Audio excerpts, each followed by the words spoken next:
আজকের রেসিপি কষা চিংড়ি।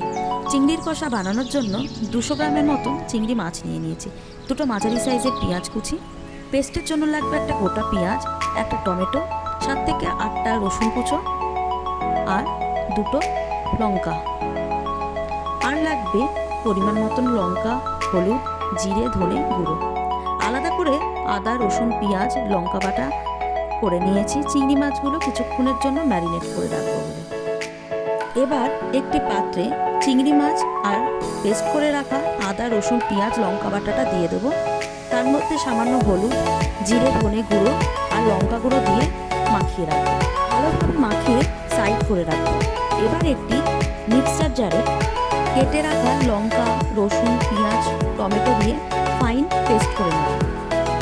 কড়াইতে তেল দিয়ে তেল গরম হয়ে গেলে এক এক করে চিংড়িগুলো দিয়ে ভেজে নেব। হালকা ব্রাউন রং আসলে একটা আলাদা পাত্রে সেগুলো তুলে নেব।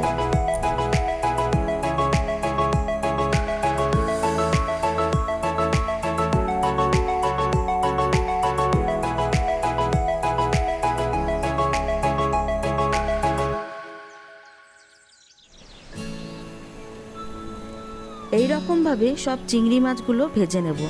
ভাজা হয়ে গেলে ওই কড়াইতে আর একটু তেল দিয়ে যে পেঁয়াজ কুচিগুলো ছিল সেগুলো ভালো মতন ভেজে নেব। ব্রাউন রং এসে গেলে তার মধ্যে পেস্টটা দিয়ে দেব।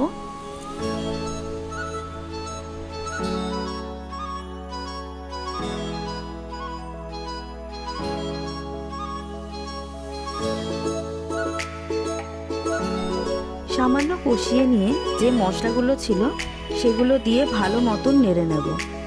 ভালোভাবে ফুটে এলে তাতে পরিমাণ মতো নুন, অল্প চিনি মিশিয়ে কষিয়ে নেব।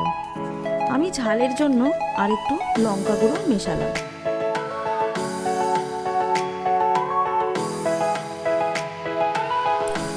ভালো মতন ফুটলে তাতে ভেজে রাখা চিংড়ি মাছগুলো দিয়ে দেবো।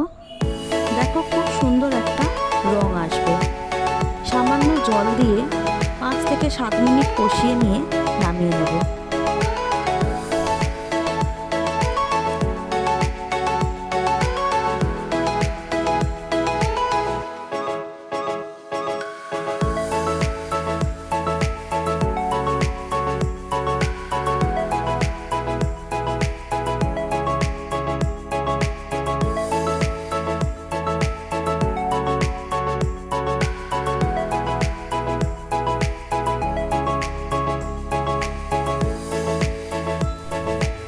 তোমরা দেখতেই পাচ্ছ খুব সুন্দর একটা রং এসেছে, আর এটি খেতেও দারুণ হবে।